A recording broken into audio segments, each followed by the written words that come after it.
আমাদের নবী সাল্লাল্লাহু আলাইহি ওয়াসাল্লাম তার মেয়ে ফাতিমা রাদিয়াল্লাহু আনহাকে বলছেন, হে ফাতিমা, হে আমার কলিজার টুকরা মেয়ে, হে আমার কলিজার টুকরা মেয়ে, তুমি শোনো, পৃথিবীতে আমার কাছে যা চাওয়ার তুমি চেয়ে নাও, পরকালে আমি তোমার কোনো হেল্প করতে পারছি না। অথচ আমরা জানি নবী সাল্লাল্লাহু আলাইহি ওয়াসাল্লাম সবার জন্য কি করবেন? সুপারিশ করবেন, সেটা অন্য বিষয়। তোমাকে তোমার হিসাব একাই দিতে হবে, নবী সাল্লাল্লাহু আলাইহি ওয়াসাল্লাম এটা বলছেন। একদিন তিনি বাসায় ঢুকলেন, দেখছেন আয়েশা রাদিয়াল্লাহু আনহা কান্নাকাটি করছে। আয়েশা বলে রাখি, আয়েশা রাদিয়াল্লাহু আনহা সম্পর্কে আমাদের নবীজি বলেছেন, তাকে প্রশ্ন করা হচ্ছে, আপনি পৃথিবীতে সবচেয়ে বেশি কাকে ভালোবাসেন? তিনি বলছেন আয়েশাকে। তারপরে কাকে ভালোবাসেন? আবু বকর। তারপর কাকে ভালোবাসেন? ওমর। কথা বুঝতে পারছেন? সেই আয়েশা রাদিয়াল্লাহু আনহা বাসায় কান্নাকাটি করছেন। তিনি বলছেন, কি জন্য কাঁদছো হে আয়েশা? আয়েশা রাদিয়াল্লাহু আনহা বলছেন, জাহান্নামের আযাবের ভয়ে আমি কাঁদছি। কি হবে ইয়া রাসূলুল্লাহ আমাদের শেষ? তখন আল্লাহর নবী তার স্ত্রীকে বলছেন, যাকে তিনি সবচেয়ে বেশি ভালোবাসেন, তাকে বলছেন, তিনটা ক্ষেত্র বা তিনটা জায়গা আছে যখন পৃথিবীর কোনো মানুষকে চিনতে পারবে না পরকালে, এমনকি আমিও তোমাকে চিনতে পারবো না। সেটা কি? যখন এই যে মিজানের পাল্লাটা দাঁড় করানো, যে এটা ভারী হচ্ছে না হালকা হচ্ছে, এ সময় কেউ কাউকে চিনবে না, কারো কথা কারো মনে থাকবে না। যে গার্লফ্রেন্ডের জন্য আপনি জীবন দিচ্ছেন তার কথা আপনার মনে থাকবে না। যে স্ত্রী সন্তানের জন্য আপনি সারা জীবন দুর্নীতি করে গেলেন তার কথা আপনার মনে থাকবে না। এমনকি যে স্ত্রীর কাছে আপনি অনেক প্রেমময় স্বামী, সেও আপনার কথা মনে রাখবে না যখন মিজানের পাল্লাটা উঁচু করে। দুই, যখন আমল নামা ছুড়ে দেওয়া হবে, আমল নামা এভাবে উন্মুক্ত করে ছুড়ে দেওয়া হবে, ইকরা কিতাবাক, তুমি আজকে তোমার কিতাব পড়ো, ওয়া কাফা বিনাফসিকা আল-ইয়াওমা আলাইকা হাসিবা, আজকে তুমি নিজেই তোমার নফসের হিসাব নেওয়ার জন্য যথেষ্ট। এই সময় আয়েশা আমি তোমার কথা মনে রাখতে পারবো। একটা হচ্ছে যখন মানুষ পুলসিরাত পার হবে, তখন কেউ কারো কথা মনে রাখবে না। এখান থেকে শিক্ষা কি? নূহ আলাইহিস সালামের পরিবারের সদস্য হয়েও তারা আল্লাহর আনুগত্য না করার কারণে জাহান্নামে যাচ্ছে। লূত আলাইহিস সালামের পরিবারের সদস্য হয়েও ঈমান না আনার কারণে তারা কি করছেন? জাহান্নামে যাচ্ছেন। আমাদের শিক্ষা হচ্ছে আমাদের পরিবারগুলোর, যে আমাদের এই বংশ, আমাদের এই যে টাকা পয়সা, স্ট্যাটাস, রং, বাড়ি গাড়ি, পলিটিক্যাল পদ, কোনো কিছুই আমাদেরকে আল্লাহর আযাব থেকে বাঁচাতে পারবে না যদি আমরা প্রকৃত মুসলিম মুমিন না হতে পারি। তো পরিবারের সদস্যদেরকে আল্লাহ পাক ঈমানদার হওয়ার তৌফিক এনায়েত করুন। এবার আসেন সামনে, আরো সামনে যান, দেখেন ওই যে ইব্রাহিম আলাইহিস সালাম, মনে আছে? বাবা হচ্ছে ওই সমাজের সবচেয়ে বড় লিডারের ডান হাত, নমরুদের ডান হাত। সে হচ্ছে মূর্তি পূজারীদের সর্দার, মানে মূর্তি সে বানাতো, স্ট্যাচু মেকার। ইব্রাহিম আলাইহিস সালামকে আল্লাহ পাক ওই ঘরেই জন্ম দিয়েছেন যেখানে তার বাবা একজন শিরকের কাণ্ডারী। ইব্রাহিম আলাইহিস সালাম তাকে বোঝানোর চেষ্টা করলেন, বাবা এটা শিরক, এটা শয়তানের কাজ, এখান থেকে ফিরে আসো, আমি তোমার জন্য আল্লাহর কাছে দোয়া করবো ইত্যাদি। বাবা তার কথা শুনলো না। তবে এমন না যে তিনি শুধু একবার বলেছেন, তিনি হয়তো বলতেই ছিলেন, একদিন দুই দিন না, কিন্তু বলতেই আছে। এক পর্যায়ে বাবা তাকে বের করে দিলেন বাসা থেকে, ফাহজুরহুম। এরকম করে ইব্রাহিম আলাইহিস সালামকে বের করে দেওয়া। কিন্তু তিনি বললেন, সালামুন আলাইক, বাবা আপনার উপর শান্তি বর্ষিত হোক, আমার আব্বা আপনার প্রতি শান্তি বর্ষিত হোক, আমি আল্লাহর কাছে আপনার জন্য দোয়া করব। পরে যখন আল্লাহ পাক তাকে বললেন যে কোনো মুশরিকের জন্য তোমার দোয়া করার সম্ভাবনা পাবে না, তখন থেকে ইব্রাহিম আলাইহিস সালাম দোয়া করা বন্ধ করলেন। এখানে দেখেন, ছেলে, একজন যুবক ছেলে, তার মধ্যে ঈমান এসেছে, সে তার পরিবারের চলমান শিরকের বিরুদ্ধে কথা বলছে, প্রয়োজনে সে সেখান থেকে স্কিপ করেছে, তাকে বের করে দেওয়া হয়েছে, সে চলে গেছে, তারপরেও কিন্তু তাওহীদের সাথে শিরকের আপোষ করে না ইব্রাহিম আলাইহিস সালাম। সামনে যান, ওই যে তার স্ত্রী হাজরা আলাইহিস সালাম তার সন্তান এবং স্ত্রীকে রেখে আসছেন কোথায় বলেন? মক্কায়, তাই না? মরুভূমিতে, খাবার নাই, পানিও নাই। এখন ইব্রাহিম আলাইহিস সালাম চলে যাওয়ার সময় তার স্ত্রী বলছেন যে আপনি কি আল্লাহর আদেশেই আমাকে ছেড়ে যাচ্ছেন? তিনি বলছেন হ্যাঁ। তখন তিনি বলছেন, আল্লাহ পাক আমাদেরকে ধ্বংস করবেন না। এখানে খেয়াল করে দেখেন, তারপর সাফা মারওয়া সাই করলেন, জমজম কূপ পানি বের হলো, সেখানে কমিউনিটি গড়ে উঠলো। ইসমাইল আলাইহিস সালামের ঔরস থেকে পরবর্তীতে মুহাম্মদ সাল্লাল্লাহু আলাইহি ওয়াসাল্লামের জন্ম হয়েছে ওই ট্রাইবের মধ্যেই। তো এখানে খেয়াল করেন, এই যে সন্তান ইসমাইল আলাইহিস সালাম, তিনি যখন একটু বড় হচ্ছেন, তখন ইব্রাহিম আলাইহিস সালাম আসছেন। এসে বলছেন আমি স্বপ্ন দেখেছি, ইয়া বুনাই আমি স্বপ্ন দেখেছি, ইন্নী আরা ফিল মানামি আন্নী আসবাহুক, আমি স্বপ্ন দেখেছি আমি তোমাকে জবাই করছি, ফানজুর মাযা তারা, তোমার কি রায় আমাকে বলো। তো এখন ইসমাঈল আলাইহিস সালাম বলছেন, কিশোর ইসমাঈল, ইয়া আবাতি, হে আমার বাবা, ইফআল মা তু'মার, আপনি সেটাই করেন যা আল্লাহ আপনাকে আদেশ করেছেন। সাতাজিদুনি ইনশাআল্লাহু মিনাস সাবিরিন, ইনশাআল্লাহ আপনি আমাকে সবরকারী পাবেন। কার কথা এটা? ইসমাঈল আলাইহিস সালামের কথা। এখন খেয়াল করে দেখেন, ইসমাঈল আলাইহিস সালামকে কিন্তু তার বাবা 24 ঘন্টা কাছে রেখে মানুষ করেন নাই। কারণ তিনি থাকতেন ওই যে প্যালেস্টাইনে, সেখানে আরেকজন স্ত্রী আছেন সারা আলাইহিস সালাম, আসা যাওয়া করতেন। মূলত তাকে মানুষ করেছে তার মা হাজারা আলাইহিস সালাম। যেই সবরকারী, আল্লাহর প্রতি তাওয়াক্কুলকারী মা বলেছিল, আল্লাহ যদি আপনাকে আদেশ করে থাকেন আমাদেরকে ছেড়ে যাওয়ার জন্যে, সেই আল্লাহ আমাদেরকে ধ্বংস করবেন না। ওই যে তাওয়াক্কুল, ওই যে সবর, তার গর্ভ থেকে আল্লাহ পাক জন্ম দিয়েছেন ইসমাঈল আলাইহিস সালাম। যেমন মা তেমন সন্তান। এই সন্তান বলছে আমাকে জবাই করতে যদি আল্লাহ পাক আদেশ করে থাকেন আপনি করেন। তো ঘরের মধ্যে স্ত্রীরা, আমাদের ঘরের স্ত্রীরা যদি হাজারা আলাইহিস সালামের মতো না হতে পারে, সবরকারিনী এবং আল্লাহর প্রতি তাওয়াক্কুলকারিনী, আমাদের বোনেরা, আমাদের মায়েরা যদি হাজারা আলাইহিস সালামের মতো সবরকারিনী হতে না পারে, আল্লাহর প্রতি তাওয়াক্কুলকারী হতে না পারে, তাহলে তাদের গর্ভ থেকে কোশ্চিন কালেও ইসমাঈলের জন্ম হবে না। কথা বুঝতে পারছেন? তাদের গর্ভ থেকে কোশ্চিন কালেও ইসমাঈলের মতো সন্তানের জন্ম হবে না এবং ইসমাঈলি প্রজন্ম গড়ে উঠবে না। এজন্যই আপনি তাকিয়ে দেখেন ম্যাক্সিমাম পরিবারের সন্তান এখন বেলাইনে চলে গেছে। কারণ কি জানেন? মায়ের সমস্যা আছে। শুধু বাপেই সমস্যা থাকে না, মায়েও সমস্যা থাকে। মায়ের ফিতরাত সন্তানের মধ্যে চলে আসে। তো নারীরা যদি আল্লাহর আনুগত্যশীলা না হয়, মুমিনা মুসলিমা, 5 ওয়াক্ত নামাজ পড়া, লজ্জাস্থানের হেফাজত করা, খাস পর্দা করা, হ্যাঁ, স্বামীর আনুগত্যকারী, প্রেমময়ী, তারা যদি না হতে পারে, সবরকারিনী, তাওয়াক্কুলকারিনী, তাহলে ওই মায়েদের গর্ভ থেকে আপনি ইসমাঈলের মতো সন্তান কিন্তু পাবেন না। ইল্লা মাশাআল্লাহ, ইল্লা মাশাআল্লাহ। আরো সামনে যান, দেখেন নবী মুসা আলাইহিস সালাম একজন ব্যক্তিকে একটা ঘুষি দিয়েছেন, সেই ব্যক্তি ওইখানে স্পট ডেড। আর ফেরাউনের লোকজন তাকে ধাওয়া করছে। মুসা আলাইহিস সালাম মিশর থেকে চলে গেলেন মাদিয়ান নামক জায়গায়। মাদিয়ানে আরেকজন নবী আছেন, তার নাম হচ্ছে শুআয়ব আলাইহিস সালাম। সেখানে গিয়ে তিনি গাছের নিচে বসে আছেন। দেখলেন দুজন মেয়ে দূরে দাঁড়িয়ে আছে, পানি নেয়ার মতো চান্স পাচ্ছে না। ওই কওমের লোকজনের শক্তি বেশি, তো তিনি একটু শক্তিশালী ছিলেন। মুসা আলাইহিস সালাম। তিনি গেলেন, গিয়ে শক্তি খাটিয়ে ওদেরকে পানির ব্যবস্থা করে দিলেন। দিয়ে আবার সেই গাছের এখানে এসে বসলেন, বসে আল্লাহর কাছে দোয়া করছেন, রব্বি, হে আমার রব, লিমা আনজালতা ইলাইয়া মিন খায়রিন ফাকির। এখানে কিন্তু তার কোনো গৃহ নাই, থাকার জায়গা নেই, খাওয়ার কিছু নাই, কোনো পরিচিত কেউ নাই, একদম নিঃস্ব শূন্য হাতে হাত উঁচু করে আল্লাহর কাছে বলছেন, রব্বি ইন্নী লিমা আনজালতা ইলাইয়া মিন খায়রিন ফাকির।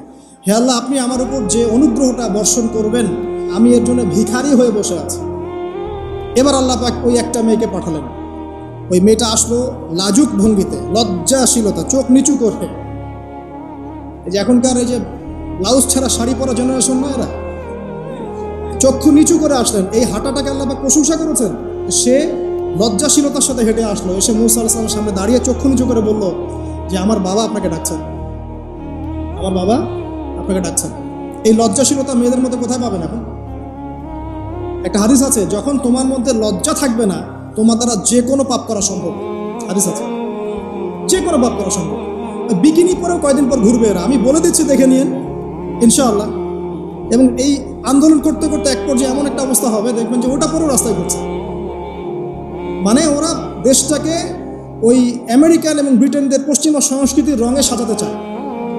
আর এই নোংরা অসভ্যতার নাম দিয়েছে প্রগতিশীলতা। শয়তান অনেক বেশি প্রগতিশীল ছিল এবং এখনো আছেও। ওই মেয়ের হেঁটে আসাটাকে আল্লাহ প্রশংসা করছেন। আসার পরে তিনি যখন বলছেন আমার বাবা আপনাকে ডাকছেন, তিনি গেলেন, তখন ওই শুআয়ব আলাইহিস সালাম বলছেন যে আমার এই দুই মেয়ের মধ্যে একজনকে আমি তোমার সাথে বিয়ে দিতে চাই। মুসা আলাইহিস সালাম সেখানে বিয়ে করলেন। শর্ত হচ্ছে 8 থেকে 10 বছর তাকে তার ফার্মে চাকরি করতে হবে, কৃষিকাজ মানে গবাদি পশুর, এখানে 8 থেকে 10 বছর তাকে সার্ভিস দিতে হবে, এটাই মোহর। তো এটা আমি এখন বুঝি যে মূসা আলাইহিস সালামকে আল্লাহ পাক এই যে রাখালির কাজ করিয়েছেন কেন জানেন? কারণ এই কাজগুলো মানুষের ধৈর্য বাড়ায়। মূসা আলাইহিস সালামকে পরে আল্লাহ পাক বড় একটা দায়িত্ব দিবেন, এই কারণে তাকে ট্রেনিং দিচ্ছেন এখানে। তাকে আরো বড় একটা জাতিকে সামলাতে হবে যারা আরো অনেক বেশি উদ্ধত, অনেক বেশি গবাদি পশুর মতো। তারা কারা? ওই যে বনু ইসরাইল। চোখের সামনে দেখলো আল্লাহ পাক ফিরআউনকে ডুবিয়ে দিলেন, তারপরে 40 দিনের মধ্যে আবার শিরিক করা শুরু করে দিলেন। আমাদের নবী মুহাম্মদ সাল্লাল্লাহু আলাইহি সাল্লামকে একজন কষ্ট দিয়েছিল, তো কষ্টটা এত ডাইরেক্ট দিয়েছে, এসে বলেছে আপনি ইনসাফ করেন, হে মুহাম্মদ সাল্লাল্লাহু আলাইহি ওয়াসাল্লাম, আপনি ইনসাফ করেন, আপনি ইনসাফ করছেন না। তো সাহাবীদের চোখ মুখ লাল হয়ে গেল যে এত বড় কথা নবীকে বলে। তখন নবী সাল্লাল্লাহু আলাইহি ওয়াসাল্লাম বলছেন, দাঁড়াও, আমার ভাই মূসাকে তার কওম আরো অনেক বেশি কষ্ট দিয়েছে। মানে মূসা আলাইহিস সালামের কষ্টের কথা চিন্তা করে আমাদের নবী সান্ত্বনা নিচ্ছেন, যেটা তো কিছুই না। মূসা আলাইহিস সালামকে তার কওম আরো অনেক বেশি কষ্ট দিয়েছে। এই কওমকে সঠিক পথে চালানোর জন্য আল্লাহ পাক 8 বছর তাকে রাখালি করিয়েছেন। আপনারা জানেন কিনা জানি না যে বেশিরভাগ নবী কিন্তু কৃষিকাজ করেছেন, জানেন? তো যারা কৃষিকাজ করছেন আপনারা এখানে নিজেকে হীনমন্যতায় ভোগার, ছোট মনে করার কোনো সুযোগ নাই। আপনি একটা নোবেল প্রফেশনের মধ্যে আছেন, খাঁটি প্রফেশনের মধ্যে আছেন, ঠিক আছে? তো দেখেন, এবার মূসা আলাইহিস সালাম একজন ভালো গার্ডিয়ান পেলেন, তার নাম শুআয়ব আলাইহিস সালাম। সেখানে বাড়ি পেলেন, সেখানকার জামাই, তিনি চাকরি করছেন, মানে তার সব কিছুই অনুকূলে। ওই যে দোয়া কিন্তু কবুল হয়ে গেল। সতী পুত পবিত্র একটা মেয়ে আল্লাহ পাক তাকে দিয়ে দিলেন। কারণ মূসা আলাইহিস সালাম ছিলেন অনেস্ট, মূসা আলাইহিস সালাম ছিলেন একটা সৎ ব্যক্তি, অনেস্ট, যিনি কখনো অশ্লীল কোনো পথে পা বাড়ান নাই। ঠিক তেমন একজন মেয়েকে আল্লাহ পাক তার জীবন সঙ্গিনী করে দিলেন। তাই আমাদের শিক্ষা হচ্ছে, আমরা যদি নিজেদেরকে পবিত্র রাখতে পারি, তোমাদেরকে বলছি, ইনশাআল্লাহ তুমি তোমার জীবনে পুত পবিত্র নেককার স্ত্রী পাবে। কিন্তু তোমরা যদি এখনকার এইসব প্রলোভনে পড়ে যে না মদ, পর্ন, হাবিজাবি সব কিছুর মধ্যে ঢুকে যাও, মাদক ইত্যাদির মধ্যে, পুত পবিত্র নারী আসবে না। দেখবা যে এমন নারী তোমার জীবনে আসছে যে নিজেও পবিত্র না। কিফা কিরাম আল্লাহ পাক ব্যালেন্স করেন সবসময়, ইল্লা মাশাআল্লাহ।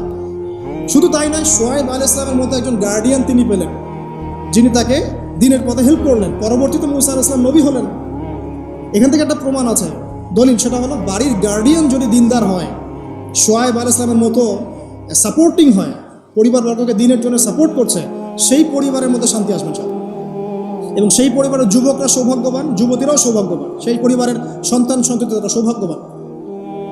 তাই পরিবারের গার্ডিয়ান যারা আছেন, আজকের খুতবা শুনছেন, আপনারা সাপোর্টিভ হন, পরিবারকে দ্বীনের ক্ষেত্রে সাপোর্ট দেন, একটা ভালো প্যারেন্টিং করেন, সন্তানদেরকে সুন্দর প্যারেন্টিংসের মধ্যে নিয়ে আসেন।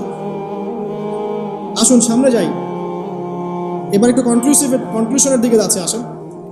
তো কোরআনের পরতে পরতে এরকম দলিল আছে। আরও দেখবেন, ইয়াকুব আলাইহিস সালাম মৃত্যুবরণ করছেন, সন্তানদেরকে ডেকে বলছেন যে আমার পরে তোমরা কার ইবাদত করবে। মানে তিনি কনসিয়াস যে আমার পরে বাচ্চা কাচ্চারা আবার যেন বিভ্রান্ত হয়ে না যায়, তোমরা কার ইবাদত করবে ডেকে বলছেন। আর আমরা ওই সময় ডেকে বলতাম যে আমার ব্যাংকের 10 কোটি টাকা আছে, 1 কোটি ওকে দিস, আর 1 কোটি ওকে দিস, হ্যাঁ আমার জমি জমা এগুলা আছে, ওকে এটা দিস, ওকে এটা দিস। উনি ডেকে বলছেন তোমরা আমার পর কার ইবাদত করবে। সন্তানরা বলছে আমরা এক আল্লাহর ইবাদত করব, যার ইবাদত আপনি করেছেন, আপনার পিতাও করেছেন। সচেতন গার্ডিয়ান। সামনে যান, আপনি দেখবেন ইউসুফ আলাইহিস সালাম, যিনি যে জেলখানায় বন্দী হলেন, পরে মিশরের খাদ্যমন্ত্রীর দায়িত্ব পেলেন, তার বাবা ইয়াকুব আলাইহিস সালাম কাঁদতে কাঁদতে চোখ অন্ধ হয়ে গেল। দেখেন, যখন ইউসুফ আলাইহিস সালাম তার ভাইদেরকে বললেন এই যে রুমালটা, এই রুমালটা নিয়ে যাও, আমার বাবার চোখের উপরে দিবে, ইনশাল্লাহ সে দৃষ্টিশক্তি ফিরে পাবে। এটা পড়েন নাই মনে হয়, সূরা ইউসুফের মধ্যে আছে। এই রুমালটা যখন আমার বাবার চোখের উপর দিবে, তখন সে তার দৃষ্টিশক্তি ফিরে পাবে। তখন ওই রুমালটা যখন তারা বহন করে নিয়ে আসছেন, অন্ধ ইয়াকুব আলাইহিস সালাম তিনি বলছেন যে আমি দূর থেকেই ইউসুফের গন্ধ পাচ্ছি। সূরা ইউসুফ আর জুলাইখার প্রেম কাহিনী নয়। সূরা ইউসুফ হচ্ছে তার পিতা ইয়াকুব আলাইহিস সালাম এবং এই যে তার ছেলে ইউসুফ আলাইহিস সালাম, তাদের মধ্যে ভালোবাসার কাহিনী। এটা ভালো করে পড়েন, ভালো করে বুঝবেন। এখানে পিতার সন্তানের ভালোবাসাকে বোঝানো হয়েছে। এত ভালোবাসেন তিনি সন্তানকে। এখান থেকে শিক্ষা কি? শিক্ষা হচ্ছে পিতাদেরকে, সন্তানদেরকে ভালোবাসতে হবে, আদর করতে হবে, কাছে থেকে বোঝাতে হবে। সবসময় শাসনের লাঠি ঘোরানো যাবে না। সন্তান যদি হোঁচট খায় তার হাতটা ধরতে হবে, ধরে বলবে বাবা কি হয়েছে, আমি তো তোমার সাথে আছি। মা কি হয়েছে, হতাশ কেন হচ্ছে, আমি তোমার সাথে আছি। একটা রেজাল্ট খারাপ হচ্ছে তো কি হয়েছে, আমি তোমার সাথে আছি। বাবা নামাজ পড়ো, বাবা কোরআন তেলাওয়াত করো, আল্লাহকে ডাকো, আল্লাহ তোমার সাথে আছে। ওকে কনফিডেন্স দিতে হবে। যখন পিছন থেকে সন্তানরা কনফিডেন্স পাবে, এই সন্তানরা বড় হয়ে আত্মবিশ্বাসী হবে।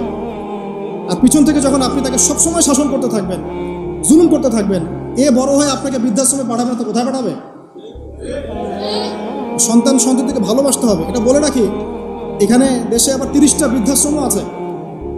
ইসলামে বৃদ্ধাশ্রমের কোনো জায়গা নাই। আর এখন আমি চলমান একটা পত্রিকা রিপোর্ট দেখলাম গুগলে, নাম করা পত্রিকা, নাম বলছি না। তারা বলছে এখন বৃদ্ধাশ্রম সময়ের দাবি। বৃদ্ধাশ্রম এখন সময়ের দাবি, নাউজুবিল্লাহ।